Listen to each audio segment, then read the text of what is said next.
You know what? Because the Tigers won't take as long, I don't think. We'll start with the Tigers. So right now, the Tigers are on a really hot streak. They're coming off of the All-Star break. They've won 3 out of their last 4 from the out of the All-Star break. They've won every series this month except for the opening series of the month against Minnesota. Right now, they're losing to the Guardians, but they had a blowout win last night. Their offenses seem to explode. Tarek Skubal and company. Tarek Skubal is a pitcher, but the offenses seem to explode. Tarek Skubal had a great night last night, just mowing down a really good Guardians team that has been struggling as of late, although maybe not today withstanding. And I look at all this, and it's fun. If they win today, if they win this game, if they come back and win, they'll be 500. And I just don't care. And I don't mean that in that I'm not having fun watching them, at least as of late. I mean that in it's not changing how I feel that this team should be selling off. Like, it really just is. It seems like it could be a question if you are looking at it basically in a kind of recency bias. You think, well, they're getting hot. The offense is coming alive. They're beating good teams. They're beating the Guardians. They're beating the Dodgers. It's not like they're doing it against crappy competition. And that's true. They're not. But too little, too late, right? Like you're still, I want to say 6 games out of the wild card. And you might say, oh, well, that's not that bad. Look, you got about 2 months worth of baseball to come back on that, right? I mean, like the postseason is in October. So you got August and September. And because July is basically over, right? Like you have a week left of baseball until the trade deadline. And that's when you really decide how the rest of your season is going to go. And you just don't have the depth. You don't have the bats. It's still, regardless of the hot streak, the offense is still ranked bottom tier in basically every major category. However, here is basically the gist of it for the Tigers. You have, I would consider, 2 absolutely potential trade candidates. One that I think you, no questions asked, you must trade. Another who is, probably the biggest name potentially in the trade deadline right now, at least for the Tigers, assuming he's available.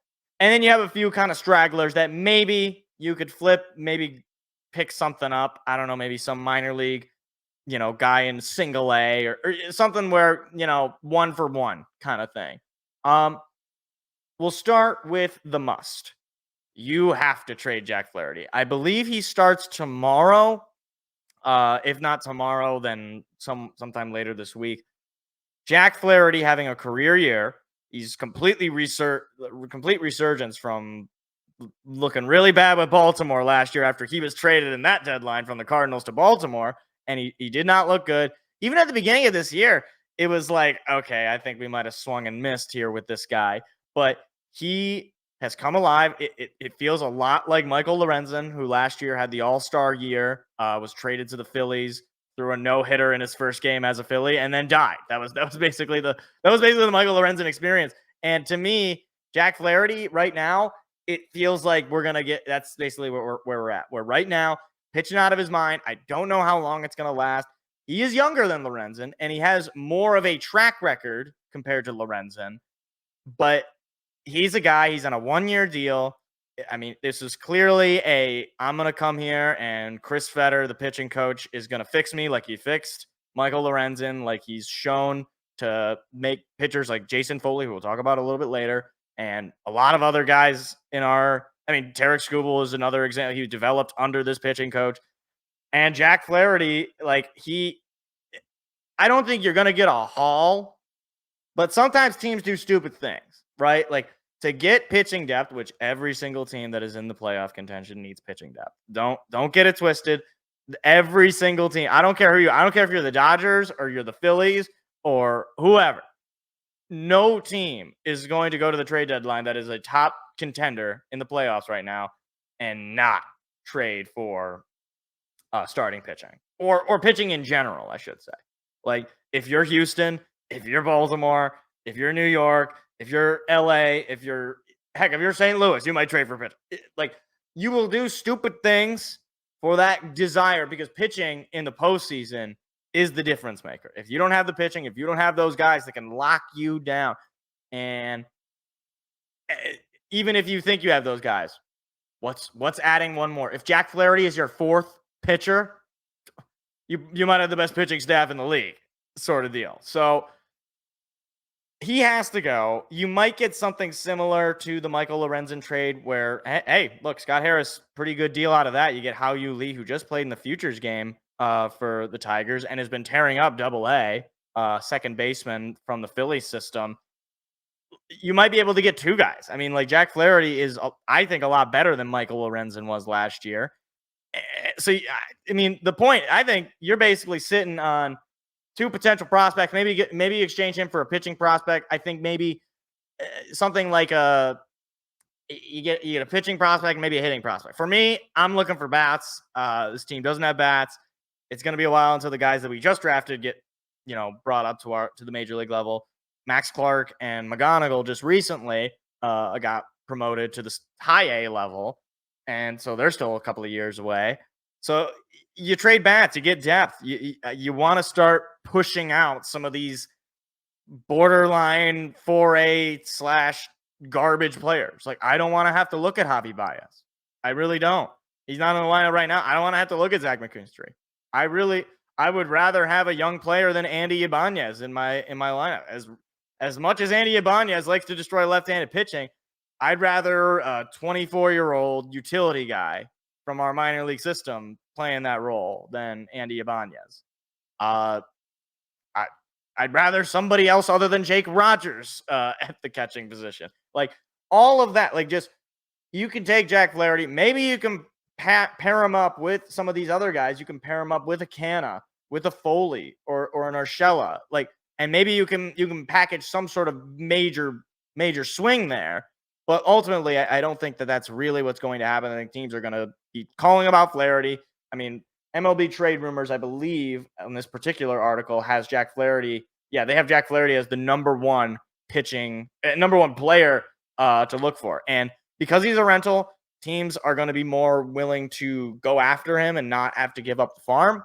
So that might be a sense where you're like, oh, well, they're not going to give us a whole lot. Look, again, they didn't give you a whole lot for Michael Lorenzen, and it looks like right now you might have gotten a win out of that trade. Not to say that we totally swindled the Phillies, because, I mean, they went to the NLCS. Or didn't they? I don't remember where they went. They lost in the playoffs. I know that. And Michael Lorenzen didn't even... Well, I guess in that sense, Michael Lorenzen didn't make their playoff roster. So I guess in that sense, you won the trade because, hey, he didn't do anything for them. And meanwhile, you got a guy who's playing in the futures game. So again, if you can get a guy like that, if you can make a trade where you just add depth to your minor league system, I'm not opposed to that, because right now you're not in the midst of a playoff push, or at least a real playoff push. The big name, though, is Tarik Skubal. Tarik Skubal. Look, I'm not going to yell and scream if you say you have to trade him or you don't have to trade him. I'm pretty much in the middle where, like, I love Tarik Skubal. He's basically one of the only reasons that I'll watch anyway. But when he's pitching, it's like, oh, this is going to be a great game. I'm going to have a good time. It's going to be a good day. I'm going to be able to watch my baseball team, and they're going to play good. Play well, I should say. Proper grammar is important. They're going to play well. Skubal's going to dice up the opponent. It's going to be great. It's going to be a fun time. However, the rumors about Skubal are abounding. Now, look, there was a report from Bleacher Report that I saw that said that Tarik Skubal unlikely to be traded amidst the Dodgers links. So there's the Dodgers, the Yankees, and the big one for me is the Orioles, because I think the Orioles have probably the most realistic prospect pool that we could get. Like, basically, my thinking is, and I'm not the only one, I didn't necessarily come up with this idea in my head alone, but basically, I'm thinking, give me Jackson Holliday and a couple other players, and it's a deal. Like, I don't want to have to see Javi Baez, and I would like to just DFA him, just buy him out, get rid of Javi Baez, and bring Jackson Holliday up, because he was playing at the major leagues this year. Now, he sucked, but he was playing. And at least if he's, like, look, he is one of the top prospects in baseball right now. You go to any website that ranks these things, and I'm not going to pretend like I watch a lot of Jackson Holiday. I don't watch minor league baseball because, again, I have self-respect and a life, so I'm not going to do that. And I'm not going to lie to you and say that, oh, he's got X, Y, and Z trait. I don't know. I just know he's one of their top-ranked prospects. So that should be the standard. Now, look, on the opposite end of it, Spencer Torkelson was once a top-rated prospect for the Tigers. How'd that work out? Joey Wentz was once one of our top-ranked prospects. How did that work out? Like Jake Rogers was one of the top-ranked prospects for the Astros. Meanwhile, Wenzel Perez just gives the Tigers a lead, two-run home run. Anyway, sorry, that was why I glitched there because Perez just smoked one into the seats. Anyway, I get it. Prospects are, you're either good or you're not. And especially when we're talking about a superstar, Cy Young, arguably the best pitcher in baseball right now, in Tarek Skubal. Yeah, I get it. I don't want to have to get rid of him either. But I guess what you can't do, you can't not get rid of him. You can't not trade him right now, where his value is at the highest, and then not pay him because you still have him under team control for 2 years. You can't do that. Okay, you have to lock this guy up, or else every year it's going to be, if you're not in contention, it's, is Tarek Skubal going to be traded? He's going to want out again, and his value is going to be decreased because, well, there's less team control. So, why would, you get, I think it's 2 years team control with Skubal where you don't have to pay him. Teams are going to be paying out of the nose. They are going to give you massive prospect pools, and I think Baltimore is the big one. And I can't speak to Baltimore fans. I don't know if they're even interested. I'm assuming they would be for the price that they want. But realistically, if we could get, a Jackson Holiday and some of those other top prospects, and I only say Jackson Holiday because he's the big name. But short of that, yeah, I mean, I'm okay with holding on to him. But again, if I can, not assume, if I can guarantee that we're paying this guy because he is just that good. He is electric to watch. How often is it that you get a lefty ace who is basically unhittable? This is a guy who, I mean, I don't have the stats in front of me, but this is a guy who, basically every time he steps up to the mound, you are you could score 2 runs and you might win the ball game. Like yesterday night, Tigers got off to a 2-0 lead, and Skubal was on the mound. I was like, they're gonna win. They're gonna win because you just gave Skubal a 2-0 lead, and then 2-0 becomes 4-0. I was like, okay, this game is over. If you're Cleveland at that point, and Cleveland fans, let me know if you find yourself upon this video, once you went down 4-0 when Skubal was on the mound, you're like, all right, just wrap it up. We'll just skip to tomorrow. We'll see if we can win tomorrow. Basically, that's how good Skubal is. He has the potential. Let's calm down here. He has the potential, all right, to be a Verlander-esque player for the Tigers. That is to say, a pitcher who is good enough to take you to multiple World Series and win you multiple American League championships. That's how good he is. Whether or not the hitting is in the timeline right now. Our guys, and by our guys, I mean the guys that were drafted by this administration, by this group, Scott Harris and company. Your Max Clarks, your McGonagalls, your I don't even remember the name of the guy they just drafted. The shortstop they just drafted, Rayner. Those guys are 2-3 years away from all being on the team. Certainly, the guys you just took are 2-3 years from being on the team. Riley Green is a star. Colt Keith looks like he could be a star because he's really started to turn it on. Wenzel Perez seems like he could be, one of those sneaky utility players who can, play both sides of the plate, play a variety of positions, etc. And you still got guys like Jace Young. You still got, Parker Meadows, who seemed like he was getting it together, and then he gets hurt. So I don't know if he's anything for the future. But either way, if you just keep adding to that, if you force management to say, we do not want to have Javi Baez on the team, we're going to trade Skubal, we're going to bring in Jackson Holiday, we're going to bring in some of these other guys, get these, fragments of a bad Tiger team of the past out of here, that would be the solution. Meanwhile, the Guardians just tied it up here, 2-2, thanks to Alex Faedo. So, like, get Alex Faedo out of here. It's sort of my. I mean, he's a pitcher, so it's a different story. But either way, like, if you trade Scooble, you have to get a haul. And I know it's not like you're. I'll be the first one to tell you, you're trading for lottery tickets essentially, and you probably have a higher hit rate with these than real lottery tickets. But you get my point. You know, every time a trade gets made, whenever it's a lot of guys, the immediate inclination is that, well, the team who just gave up, they didn't give up anything. They gave a bunch of guys that nobody's ever heard of. Or furthermore, on the other end of it, they'll say, wow, they gave up all these great prospects. And then, people forget about it in 4 or 5 years. Like, I don't think anybody remembers that Jake Rogers was one of the features of the Justin Verlander trade. Like, maybe at the time people were like, oh, this seems like a decent haul for Verlander. I don't know. And then he goes on and wins World Series and, is still a top pitcher in the league and future Hall of Famer. Meanwhile, all we have is Jake Rogers. This is not a joke. This is literally the only thing we have left of that Justin Verlander trade is Jake Rogers, and he stinks. like the only player we have left that is still a major league player isn't even good, but he's still on the team because the team sucks.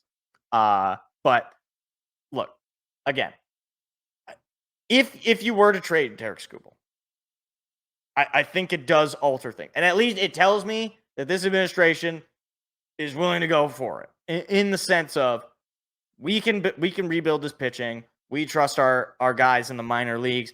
We're gonna take the value that we can get with Skubal. Or alternatively, you can pay him, and then that also tells me something. Like, don't do nothing is basically my beg. This is what I'm begging. Just don't do nothing. Okay, trade Flaherty. Trade or sign Skubal. I mean, if you want to make noise, you probably trade Skubal.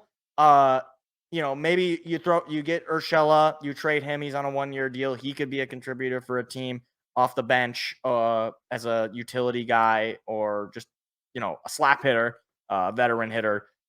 Maybe a Jason Foley. He's a bullpen guy. He's one of the better bullpen arms we have in a bullpen that is slowly deteriorating. Look, all I'm saying is I don't want to come back next week and do another angry show, which we had to do last year with the Eduardo Rodriguez nonsense. So Scott Harris and company, just have a plan, I guess. Have something where I can glob on and be like, okay, I know what you're trying to do. I get it, right? Like, if you just trade Jack Flaherty and that's it. Okay. I mean, like, sure, maybe that's something, but if it's like you trade Jack Flaherty, you trade Tarek Skubal, you trade Foley, and you sell off, you're like, this is not good enough. We're getting hot right now. You know what? I would have a lot of respect because a fool mind, a short, what am I trying to say? A short-sighted thinker would take this current winning streak that the Tigers have found themselves on and say, we're going to hold on to our guys. We're going to, you can't have my Ultra Lord action figure. It's mine and you can't have it. Like, but a sharp, a risky, a competent GM, a GM that is not afraid of getting fired will take that risk. Like, I mean, not to bring it into the Lions and football. One of the first things Brad Holmes did when he got here was trade Matthew Stafford. And look how that worked out. Like, that could have turned into a fireable trade, right? Matt Stafford is still a good quarterback. But he turned that trade into Jared Goff, Jameson Williams, and Ife Melifonwu. And I think Sam Laporta or one of those guys. Like, whatever we use the Rams pick on the next time. Like, you got a haul. So in this case, you'll be putting your life into your own hands as far as a GM. You trade Skubal, you got to get a haul. You can't be Alavila and trade Justin Verlander and get Jake Rogers and a bag of Lay's potato chips. And it's not even like the good Lay's potato. It's like Lay's potato chips that are a little stale. So it's like, yeah, you can still eat them, but it's like, Maybe I could dip them in oil or something, and that would do something for me. But yeah, so there you go, Tigers. I think they should be selling regardless of what it's fun. I'm not gonna lie, it's fun. I enjoy watching a baseball team that can hit for power, that can score a lot of runs, and it's fun. But it's not real, and it sucks. But I would if they were doing this in May or June, maybe we could talk about buying or standing pat. But it's July, and they're already over 5 games out. So yeah. Welcome to Tiger Town. It's great. We love it.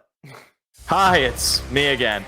If you enjoyed what you just saw, hit the like and subscribe button. We do live shows every Tuesday at 7 p.m. Eastern. Hope to see you there.